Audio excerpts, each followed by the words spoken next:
Hello guys, Andrea Papito here. Welcome back to ESENtaxa.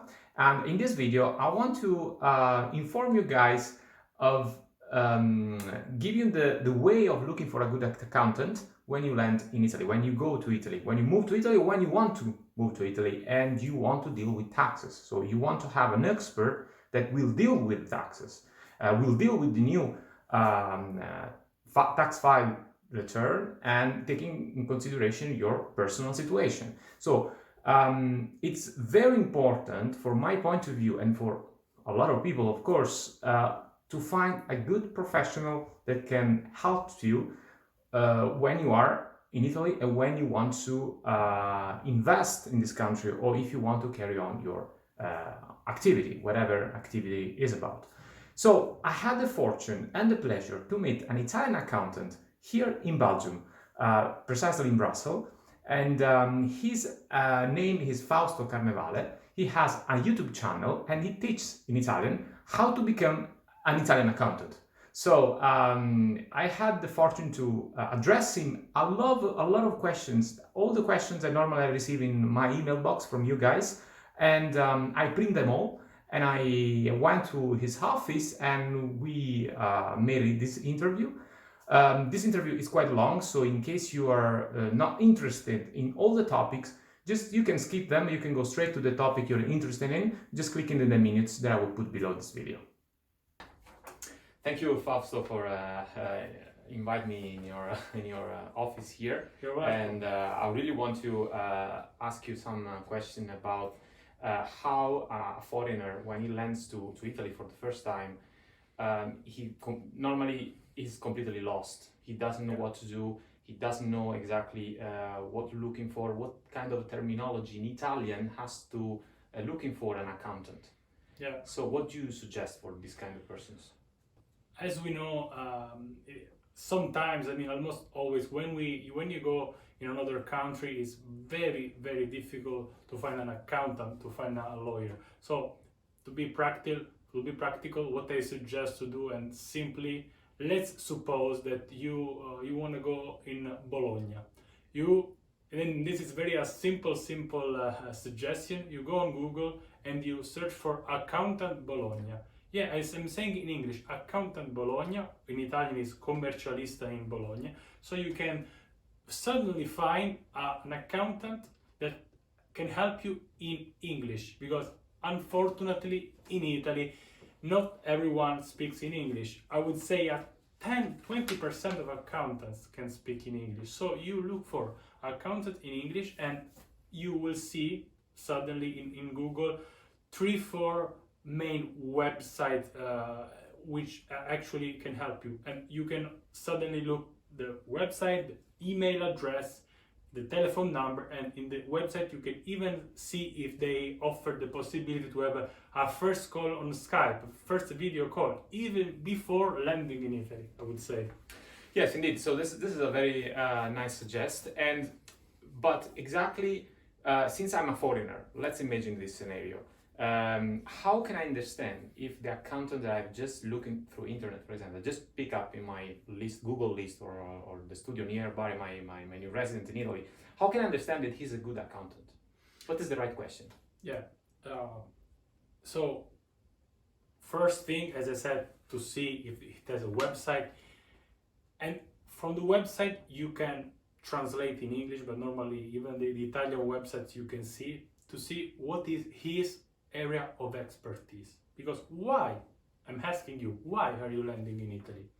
You want to live in Italy? You want to just invest in Italy and buy a house? Do you want to start your own online business in Italy? So first of all, you have to see if you're an accountant, and I would suggest to do, again, a short call to see you can even ask your accountant the area of expertise, because for you it is very important to find an accountant that can help you in your area.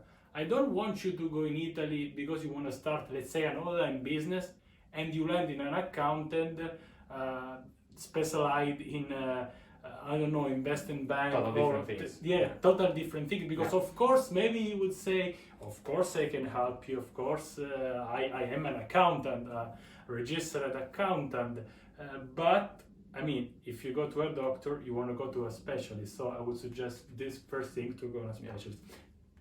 Also, most important is to see if the accountant is open-minded to communication. So if you have a team, if he or she has a way to interact. Let's say that you have a question on Wednesday morning. You want a reply by Wednesday night, by Thursday morning. You don't want to wait, and you don't want to hear a common response of accountant, sorry, I don't have time, please call me next week, I don't know. That is the worst case scenario. Especially when you have an urgency, you have to fill up some tax file return, you are next to the deadline. You know, when you have this kind of situation, when you feel pressured for something and the accountant doesn't reply you back, and he'll leave like 2 days, 3 days your email in his email box, and doesn't reply you back. This is a very, very frustrating thing. I passed through these things, so I know exactly what it means. And if you find some accountant that does reply you immediately, I would say, okay, it's normal to maybe 24, 48 hours after, but then it's gonna be too much. So, and then you just might think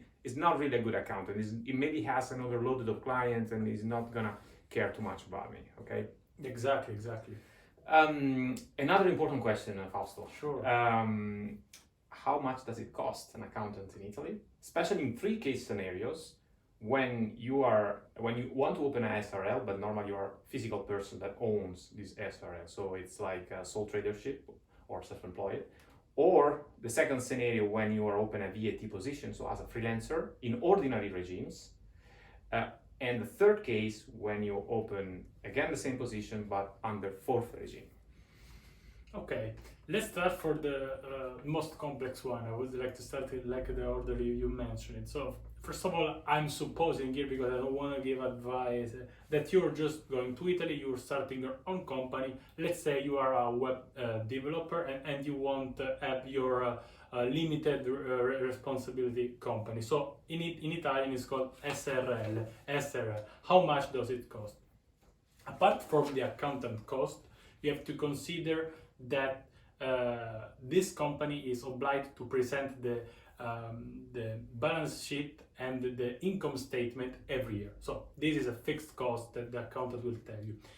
Before even the starting, in order to start this company, you have to go to the notary. So only this will cost, I'm saying more or less 1,500, 2,000 euro, depends of where are you in Italy. And this is a very, maybe thing not easy to understand. Let's say that you guys came from Germany. Maybe in your country, you know also that the prices are different between the region. Yes, in Italy is even higher the difference. If you start your SRL in Milan, is totally different than if you're starting your SRL in Naples. But to make an average, I would say the annual cost is around 2,500 euro for an accountant. But if there is some complexity when you are starting, let's say that you are importing money, you already bought some, I don't know, one house in Italy and you want to import the house in the company. This is a quite already difficult scenario. Of course, the accountant will charge you, I would say, between 500 and 1,000 euro. Okay. So and this is also for the ordinary freelance, this amount of money, and or this is just for the SRL.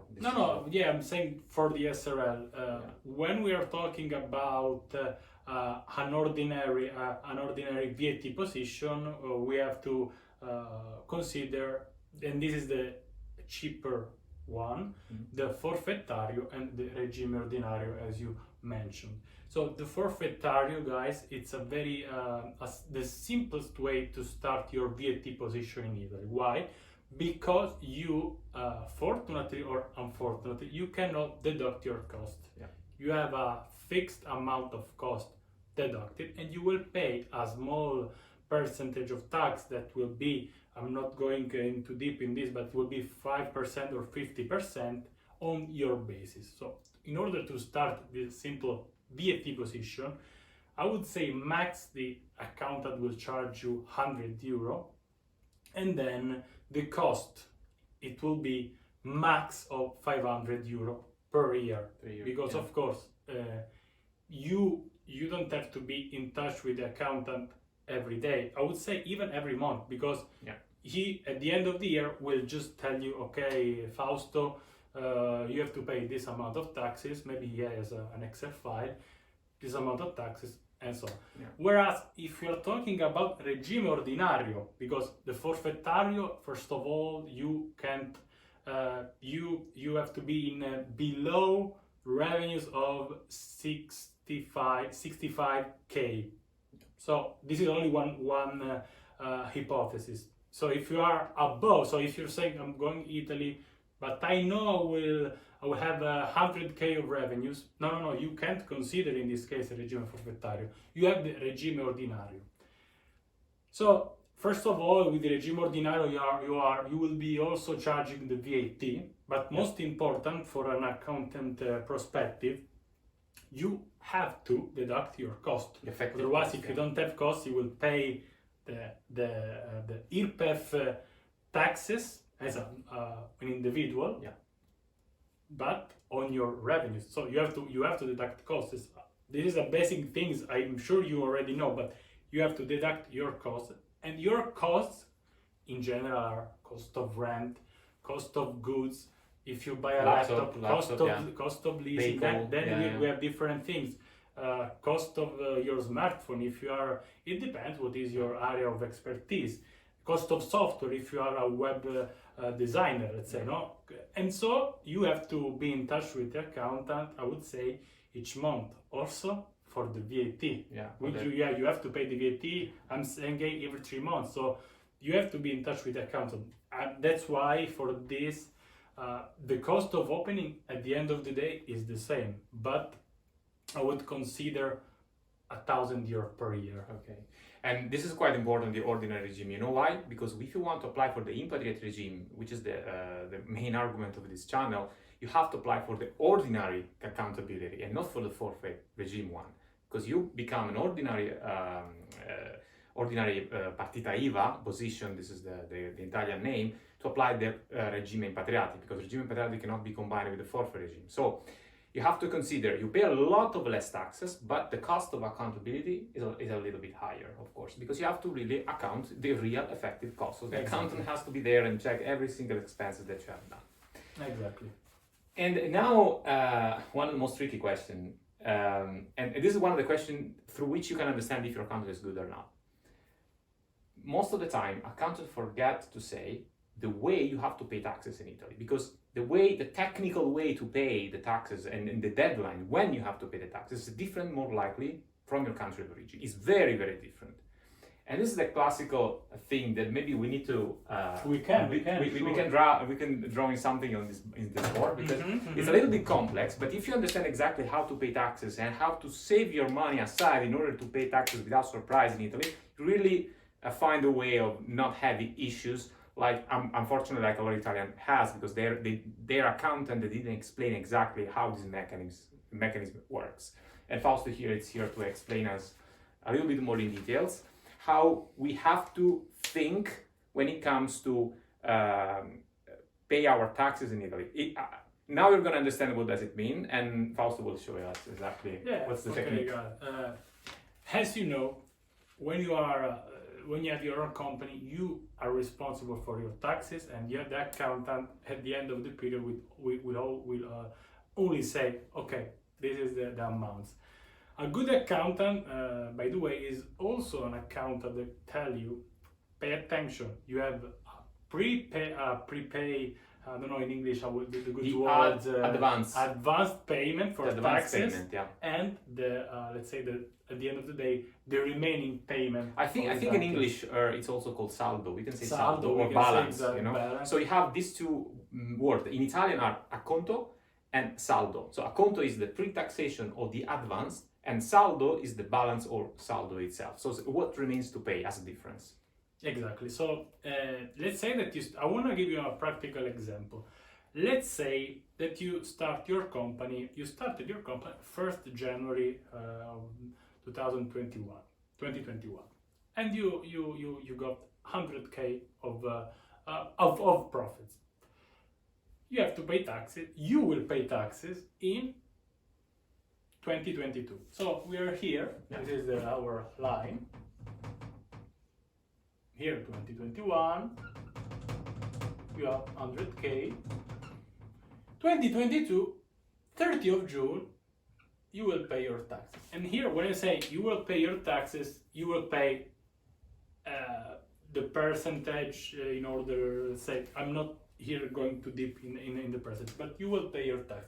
Suppose that here you pay 40k of taxes.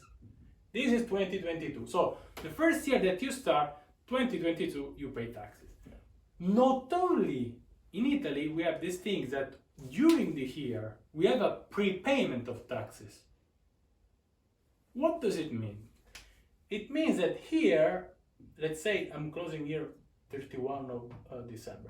Here, not only you will pay the tax of 2021, you will pay a prepayment of taxes for 2022, which is this year. And more or less, this is around the 50% of prepayment of taxes. So let's say that you in 2022 also have a 100k, or we can even say, I don't know, 80k of profits.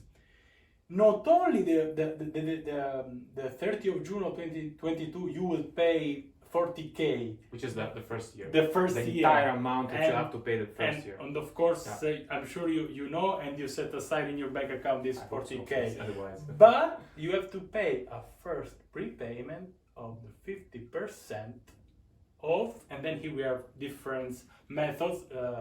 Let's say that we consider a historical method. You pay the 50% of your the first year taxes. So at the end of the day, you will pay 40k plus the 50% of 40k, which is 60k. yeah. And this is just in June.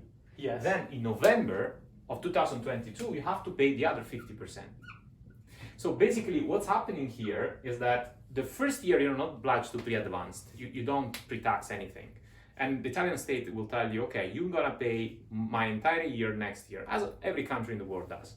But the second year onwards, when as soon as come January, you have to also keep pre-taxing by yourself every single month, every single invoices, because or every single revenue that you receive that month, because in June, the 30th of June 2022, you will pay the entire amount of the previous year plus the first 6 months of the current year that is right now. It's passing by, and then it's like 60k. You know, it's like 1.5 taxes you pay. You know, it's like almost the double. It's going to be the double. So and at the end of the year, like in the end of November, you pay the other 50%. Of course, in 2023, you don't have any balance to pay. The saldo is zero as soon as your amount of tax that you have pre-tax basically cover the taxes you have to pay. So how do we deal with that? First of all, the accountant has to tell you these things. Otherwise, you end up. The second year you end up to pay almost twice, because if you didn't put your money aside, you're gonna have a heart attack like this, because it's gonna be for a lot of people. A lot of accountants that even tell you now you have to pay twice, because you have to pay. They're not gonna tell you 50% the 30th June. They first tell you have to pay twice the amount of money the previous year plus the same amount of money this current year. But of course you have to split it in June and November. Then 2023, I would like to add the 2023. Yeah.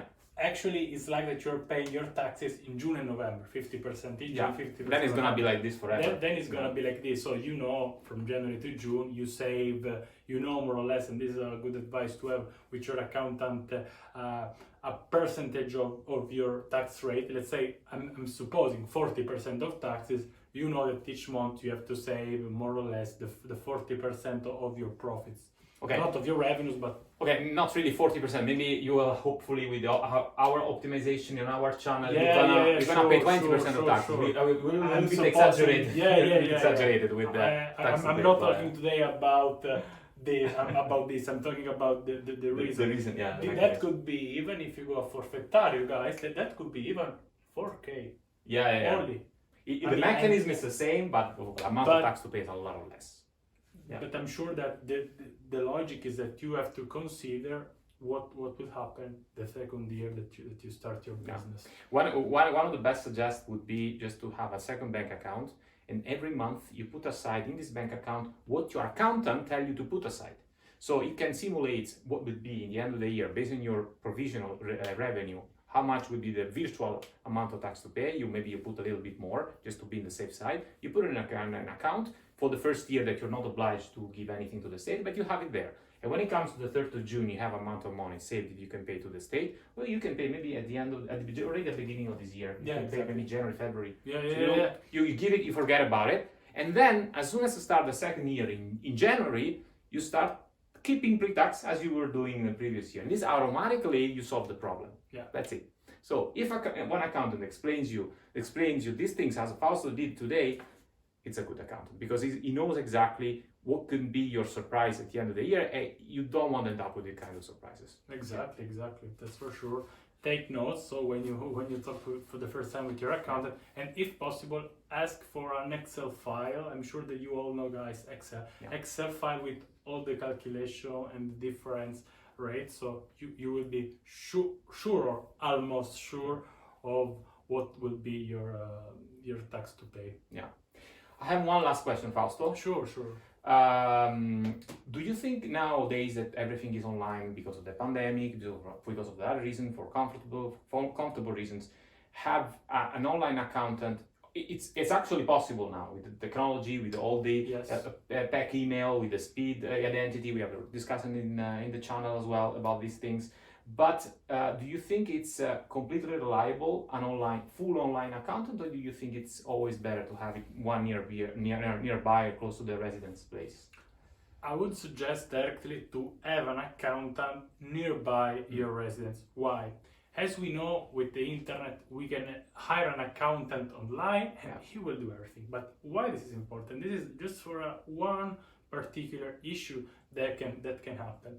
Let's say that your accountant, that you receive a notification from tax authorities in the commune of Rome, suppose, or maybe not, Rome is too big. Let's take a small city, Verona, which has, suppose, one tax authority office. If you live in Verona and your accountant is in Rome, what he has to do, he has to contact the tax authorities via email, via online, and if he has to go in Verona, maybe he will charge you a bit. Or he won't do it suddenly because okay, I have to go to Verona, let's wait a bit. But suppose that your accountant lives in your city, in the city where you have your residence and where you, of course, opened your company. In that case, via online in Italy is possible, as in every other country. The accountant can physically go to the tax authority office and he can solve the problem. What happens in Italy sometimes is that the accountants know more or less the timing of the tax authority. So he knows that if he go on Monday, he will find more people. So he can ensure more or less you. Even now, the COVID, of course, has slowed down the flexibility of the accountant as well. But if you have a problem on Friday, you receive a notification of not paid VAT for the first quarter, let's say, the accountant, and let's say that you paid, but you made a mistake in your model, F24 model. So you paid, but the tax authority office didn't receive the payment. This is a small issue, but if you don't solve it, you will have to pay twice. No? So your accountant basically can go in the office physically and solve the problem. He can bring in paper the documents and he can solve the problem. So if you can, I would suggest, and this is important because maybe some of you want to live, I don't know, in the sea, in a small city. For instance, where I came from, in Abruzzo, you want to buy a house or live close to the sea, that's good, but try to find a good accountant. I'm not saying in the same village, in the same city, but in one city, 50 kilometers, so he can support you better. And I suppose that those accountants, especially in the small towns, they know the functioner of the Italian tax authority. They know how to behave. Exactly. So because they have already had other clients that have a problem with this same functioner of the area, because you have for each province, I guess there is one office which is controlled in an area, Yeah, for right? instance, in Teramo, which is a small city where I'm from, guys, there is one office. Okay. If you go in Milan, there is Milan 1, Milan 2, Milan 3. So, of course, in Milan, there is multiple tax authorities office that in Italy we call them uffici dell'Agenzia delle Entrate. In Milan, it's not like in a small city, but where I'm from, Teramo, which is a small city, we can go like in 15 minutes by walking in the office, wait a bit the line, and then talk to the tax authority. And I imagine the accountant went there several times because of several clients, so he knows how the functionary in the tax office behaves, what kind of document he wants, the way he talked to him to fix quickly the problem. You know? Exactly. And this is a very good hint. Thank you very much, Fausto. You're welcome. That's it. So we have really went through a lot of topics. So again, thank you, Fausto, for your help, for giving your tips in our channel. Thanks for watching this video. I hope you like it. I hope you find it interesting. If you are interested on Fausto Carnevale's channel content, you just click in the description below the video. I put his link to his channel.